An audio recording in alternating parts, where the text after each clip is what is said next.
Fala galera, aqui é Viver de Dividendos e nós vamos para o papo de dividendo dessa semana. Hoje nós vamos falar sobre os resultados da VEG, da Gap, nós vamos falar algumas notícias sobre a Tesla e vamos falar também de um REIT, o Digital Realty Trust, que foi o último REIT que eu comprei.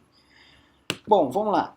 Vamos dar uma olhadinha primeiro aqui na VEG para a gente ver o balanço que rolou essa semana. Teve um usuário aí, num leitor do blog, pediu pra gente dar uma olhada. Eu já estava já com ela no esquema para poder falar sobre ela, porque eu estava acompanhando e aí acabou que casou uma coisa com a outra. Bom, deixa eu ver aqui onde está aqui, release de resultados. Só não sei se vai dar para falar de todas essas empresas, mas vamos lá. Vamos falar da VEG. Principais resultados aí, destaques, aliás, do resultado da VEG. Receita operacional líquida 2015, crescimento de 25% sobre o quarto trimestre. Ele fala aqui sobre o terceiro tri, mas eu nem gosto muito de comparar assim, terceiro tri com quarto tri. Eu acho que tem que comparar trimestres de quarto com quarto, entendeu? Trocando só o ano. Então nem vou ignorar completamente qualquer resultado do terceiro tri. A gente vê o EBITDA, que aí manteve-se sem mudança em relação ao 4 tri. O lucro líquido teve um crescimento de 45% em comparação ao quarto trimestre, um ótimo resultado de lucro. E a parte de investimento, etc e tal. Bom, aqui a gente tem os principais números aí da empresa. Ela mostra aí que teve uma receita de 2,7 bilhão. No mercado interno foram 1 bilhão praticamente, e no mercado externo a gente coloca aí, somando o externo de outras moedas e dólar, 2 bilhões, ok? O que a gente observa aqui? A gente pode observar já de cara que teve um crescimento assim, bem robusto do mercado externo de 53%. A gente vai entender o porquê que teve esse crescimento de 53% mais embaixo ali, quando eu explicar um outro detalhe para vocês. Mas, assim, empresas como a VEG, eu tenho algumas empresas nos Estados Unidos que tem um case um pouco parecido, que tem aí, sei lá, 40% da receita no mercado interno e os outros 60% basicamente é distribuído ao longo do globo aí, em várias regiões geográficas. Durante a conferência que eles fizeram, uma coisa que me chamou a atenção foi até um pouco inusitado, né? Engraçado, né? Foi o fato do CEO lá falar que para um analista que não ia cortar gastos, né? E aí um outro analista perguntou sobre perspectivas dele lá no mercado americano. Ele falou que o CEO falou que ia fazer algumas políticas que já iam surtir resultado nesse primeiro trimestre aí de 2015, porque eles haviam perdido um pouco de market share no mercado americano. Tanto é que vocês veem aqui que ele teve uma queda de 1,8%. Acredito que esse mercado externo em dólar aqui seja o americano, né? Então, aí depois veio um outro analista para pegar ele na pegadinha. Olha, o senhor falou que não ia cortar preço dos produtos no cliente e falou que ia fazer uma política para aumentar o market share. Qual é a sua estratégia, então, na verdade, para o mercado americano, já que você não vai cortar custos? Aí ele meio que deu uma bambeada lá, falou que não, isso aí tem a ver com alguma ativação lá na fábrica do México, da China, etc. Eu não gostei muito da resposta, mas nada também que preocupe. Mas assim, para mim foi, isso aqui não interfere em nada. E a gente tem que acompanhar agora o próximo resultado para ver se vai vir melhor esse mercado externo aqui americano, já que ele prometeu uma melhora no resultado. Vamos ver o que eles vão cumprir. Bom, aqui a gente tem EBITDA tal, a gente já falou sobre essas coisas. Vamos descendo, isso aqui não interessa pra gente. Receita operacional, a gente vê aí, ó, 61% no mercado externo e 39% no mercado interno. Eu lembro que quando eu entrei nela, ela tava aí com 50-50, uma coisa assim, acho que foi em 2014. E eu entrei nela justamente esperando que ela tivesse um crescimento externo maior do que o interno. Eu acho que no Brasil não tinha como ela crescer mais, já estava com o mercado dominado. e a tendência era que ela crescesse mais para fora.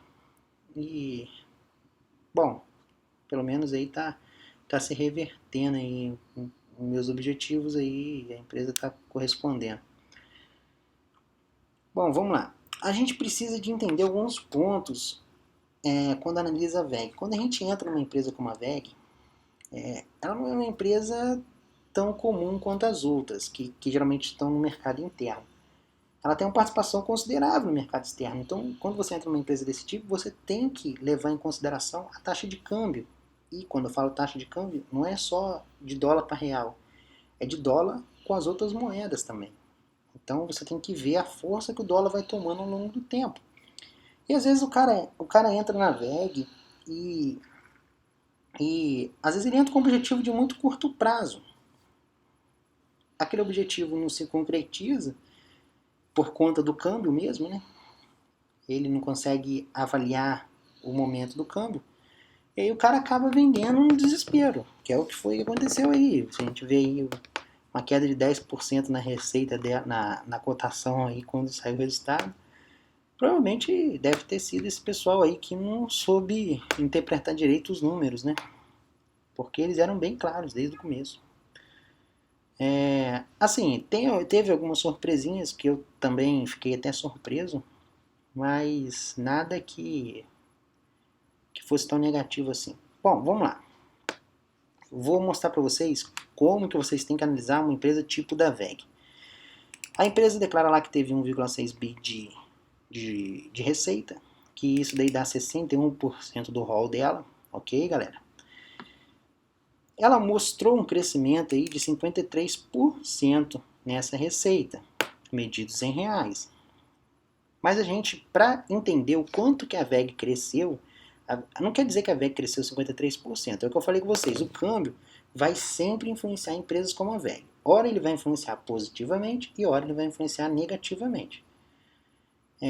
Você precisa entender os movimentos do câmbio e como eles agem sobre a empresa para você ter uma visão futura melhor da empresa. Ok?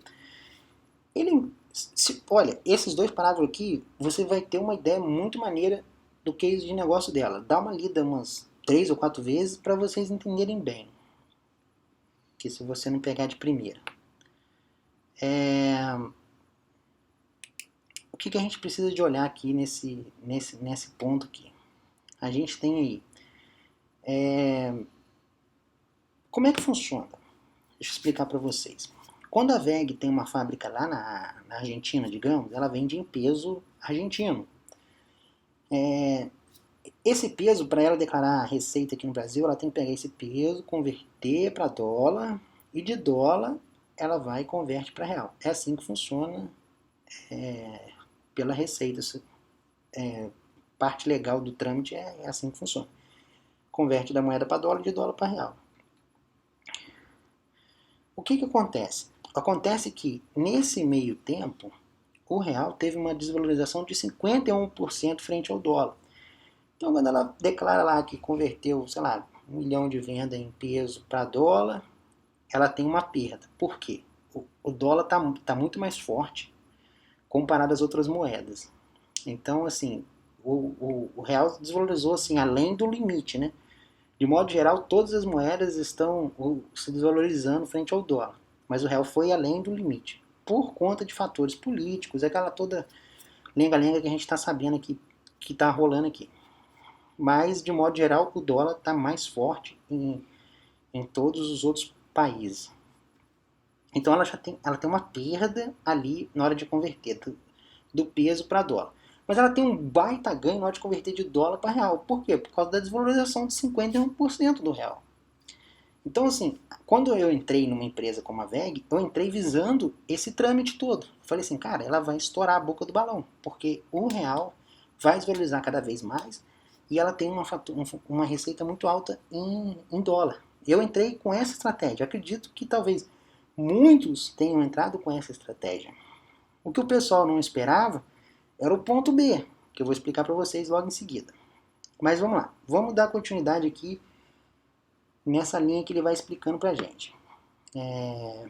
Bom, aqui um outro ponto que ele coloca para a gente, ele mede o crescimento excluindo as aquisições. Lembra que a gente estava estudando, aí quem está acompanhando o blog sabe que a gente está fazendo um estudo sobre rates. E tem um termo muito comum em rates que se chama same store, que é uma forma de você analisar o quanto de venda que você teve excluindo as novas lojas. Por exemplo, você tem uma cadeia de lojas lá e de repente você abriu 5 lojas novas naquele ano. Você vai pegar o same store, você vai pegar todas as lojas excluindo aquelas 5 que você abriu, porque aquilo lá não pode ser considerado um crescimento de receita, porque foram lojas novas, entendeu? Para você avaliar se aquelas lojas antigas tiveram um bom resultado. Então a gente vê aí que teve um crescimento de 48%, independente da entrada de novas fábricas, porque isso daí foi até inclusive uma coisa que me chamou mais atenção na VEG. Ela é uma empresa assim, com um crescimento muito forte. Ela tem feito várias aquisições. Até coloquei o resultado financeiro dela mais completo aqui do lado, para vocês darem uma ideia. Ó. Ela tem fábricas em vários locais. Aqui ele mostra o lucro de cada fábrica, né? Então a gente vê aí, ó, África do Sul, Alemanha. Tem algumas que dão prejuízo. Se vocês for verem, a Alemanha, ó, prejuízo de 10 milhões aí na fábrica lá. Lucro na Argentina. A Austrália também não está lá grandes coisas. Um bom resultado na Áustria. Um excelente resultado na Áustria, né? Acho que até agora aí foi um dos melhores, né? Se você somar a Áustria ali, deu quase a principal fábrica deles aqui no Brasil. Quase não, né? Tá um pouquinho longe. Mas a gente veio na China, teve um bom resultado também na China. Singapura, Colômbia, etc. Aí você vai vendo aí, ó, nos Estados Unidos, ó o péssimo resultado, menos 20. Não foi nem tão péssimo não, né? Porque teve um 21 positivo ali naquela fábrica.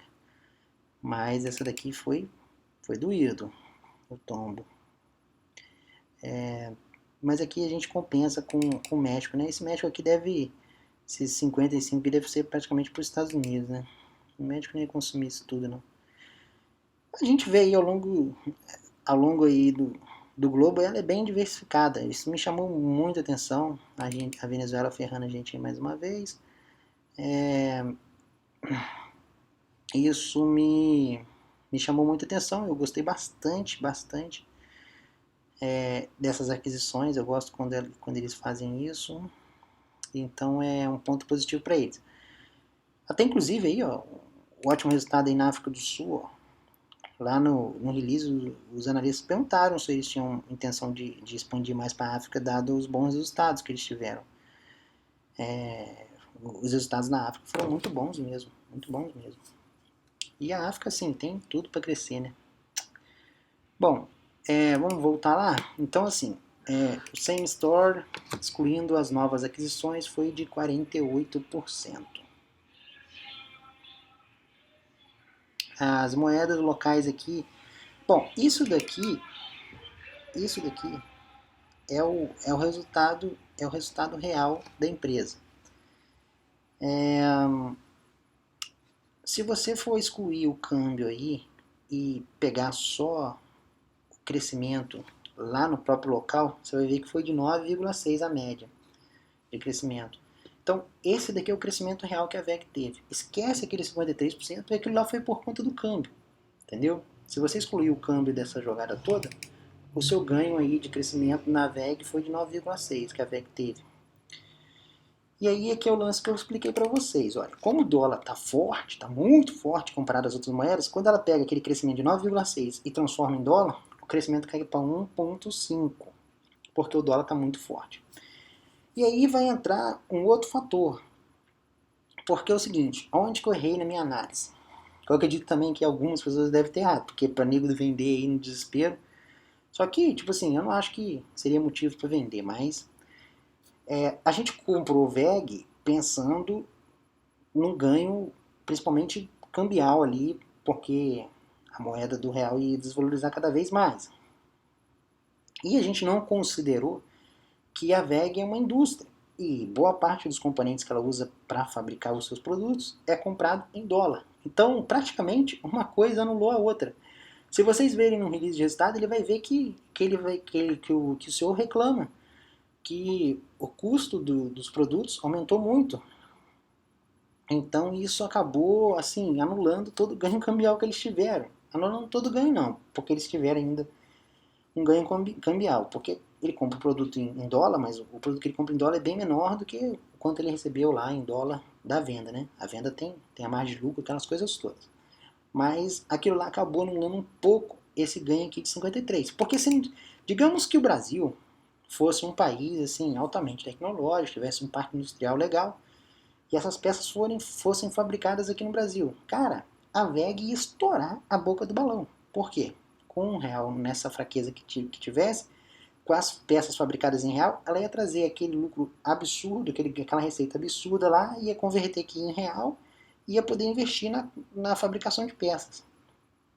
Então, o lucro seria fantástico, mas a gente esqueceu esse fator Brasil, que o Brasil não tem um parque industrial decente e ela tem que importar muitos componentes de fora. E isso daí acabou deixando ela por elas. Então, assim, tem que se levar em consideração esses fatores na hora de fazer a análise da VEG. Ok, pessoal? Vamos dar uma olhada aqui mais embaixo.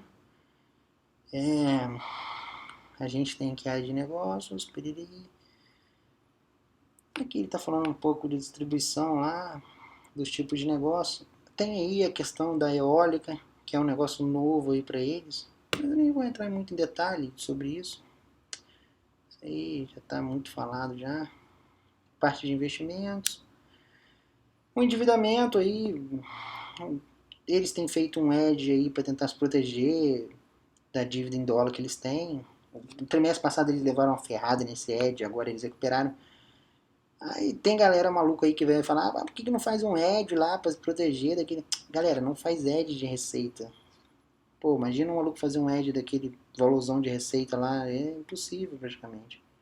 Então, faz hedge de dívida. Aqui a gente teve aí o crescimento dos dividendos, uma ótima notícia aí pra gente, que ela pagou aí um pouco mais de dividendos, comparado ao ano anterior.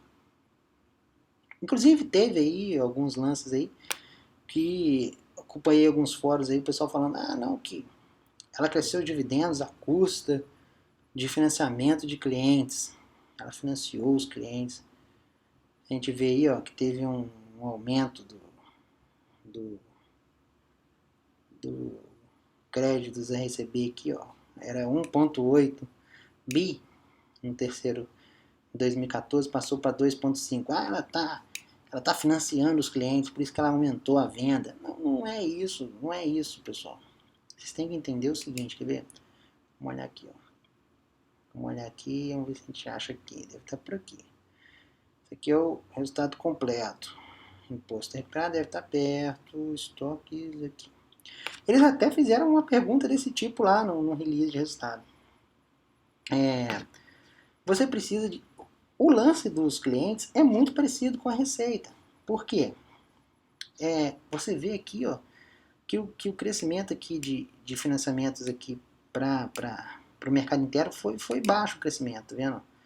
O maior crescimento que teve foi no mercado externo, mas isso aqui por conta do dólar, entendeu? E você vê que a inadimplência dela não está nem assim descontrolada, entendeu? Está totalmente ó, acima de 30 dias, olha. O crescimento foi bem pouco, 194 milhões, normal, faz parte. Então, assim, se financiou os clientes, tá... Mas como é que você mede se ela está financiando os clientes? Pô, tem como viver dividendos? O cara que olhou isso aí, eu não estou falando que ele fez errado em olhar, não. Ele tem que olhar. Isso aí foi um ponto importante ele ter levantado. Só que ele tem que levar em consideração o fator câmbio nessas análises. E isso aí acaba, às vezes, te levando a induzir o erro. Porque você olha no balanço ali, ó, você vê um crescimento absurdo nessa linha. Aí você acha que esse aqui é o problema. Mas não, às vezes não é por causa daquilo ali, às vezes é por causa do câmbio. Então, tem que fazer uma avaliação completa. Mas vamos lá. Tem um artiguinho aqui no blog. Quem não leu, abre aqui quando acabar esse vídeo para entender. Ó. Como medir o giro de caixa de uma empresa. Na verdade, é um artigo em 3. São 4 artigos ao todo para você entender como medir a eficiência de uma empresa. Como saber se uma empresa está mantendo eficiência. Porque quando você vê que uma empresa caiu o EBITDA, igual caiu a VEG, geralmente o cara parte do princípio. Ah, perdeu eficiência. Perdeu competitividade. O case de negócio está enfraquecendo, etc e tal. Só que tem umas métricazinhas que você consegue visualizar se é problema no produto, se é problema se ela está tentando financiar os clientes, aquelas coisas todas. E aqui tem esse artiguinho aqui, ó, como medir o giro de caixa de uma empresa. Dentro dele a gente tem aqui, ó, prazo para recebimento das vendas. Que esse artiguinho, depois vocês abrem ele para dar uma lida. Dá uma lida em todos, para vocês terem uma noção de como medir a eficiência de uma empresa. Mas é um artiguinho muito interessante. Ó, você vai olhar esse indicador aqui, o DSO. Vamos dar uma olhadinha no Morningstar, para a gente ter uma ideia como que está o DSO dela. Isso aqui é a VEG, ó. Eu explico aqui no artigo como que faz para calcular, ó. A formulazinha, eu fiz um exemplo, mostrei de duas empresas. Sempre nos artigos eu mostro de uma brasileira e uma estrangeira para vocês verem. Como calcular numa ali na Ambev e na Skin Cariol, para vocês terem uma ideia. Peguei até do mesmo ramo para vocês, para ficar mais fácil de ilustrar. Isso aqui é a VEG, mas na bolsa de Nova York. É uma ADR dela. Já saiu, já está lançado aqui o último trimestre aí já, de 2015. Olha só, gente, não tem perda de produtividade. Olha, Days Sales Outstanding. Isso aqui é o prazo de dias que ela leva para receber a venda do cliente. No momento que ela vende, ela leva 82 dias para receber essa venda do cliente. Esse é o prazo geralmente que ela dá para os clientes dela. Ok, galera? E é o mesmo prazo que está em 2014. Então, assim, ela não aumentou o prazo para os clientes. Ela continua recebendo com 82 dias. Então, ela não perdeu a eficiência. Ela não teve que aumentar o prazo para poder aumentar a receita. Você consegue identificar isso, entendeu? Quando a empresa faz esse tipo de jogada, para tentar maquiar os resultados, entre aspas, né? Porque não é errado aumentar o prazo do cliente, mas é que às vezes o cara faz isso de forma predatória, né? Aí você consegue visualizar essas informações aqui. Depois vocês dão uma olhada lá que é muito interessante esses indicadores aqui. Para quem nunca viu, acompanha, porque vale a pena. Mas aqui a gente vê aí, o prazo de dias continua o mesmo, 82 dias. Então ela não financiou os clientes. A situação dela continua ainda controlável. Beleza, pessoal? Então agora a gente vai falar mais sobre o que? A gente tem aqui falar sobre a Gap. A Gap aí teve um péssimo resultado, uma queda de 7% no lucro e de 7% nas receitas e 24% nos lucros. A Gap ela vai ter que sair da carteira, não tem jeito. Eu fiz uma análise errada, eu pensei que era um determinado case de negócio e não era. Não correspondeu, a empresa fez algumas mexidas nas lojas e não aumentou as vendas. Então, provavelmente deve estar pulando fora aí para esse mês ou mês que vem da Gap. Além disso, a gente tem aí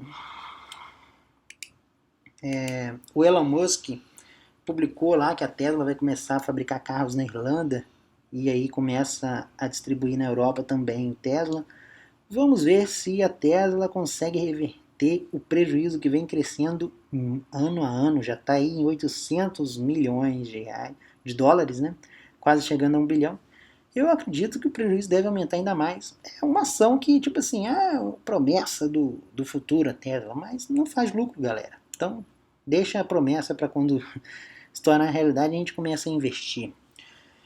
E a gente teve aqui um hate, que é o DLR, que eu falei com vocês aí, comprei ele esse mês.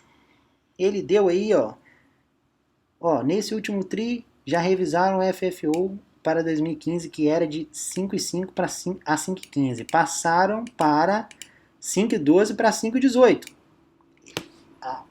O CEO falou, olha, nossa FFO vai sair de 5,12 até 5,18.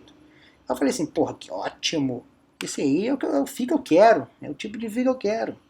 Pô, o cara começa com 5,15, depois aumenta para 5,18. Maravilha. E aí veio o resultado, o release de resultado deles. Pois bem, 5,27 de FFO. 5,27. Ótimo resultado, não precisa nem de falar mais nada, né? Bom, é isso aí, pessoal. Vou ficando por aqui e até a próxima semana que vem. Teve alguma galera aí que pediu algumas análises de vídeos aí de empresas.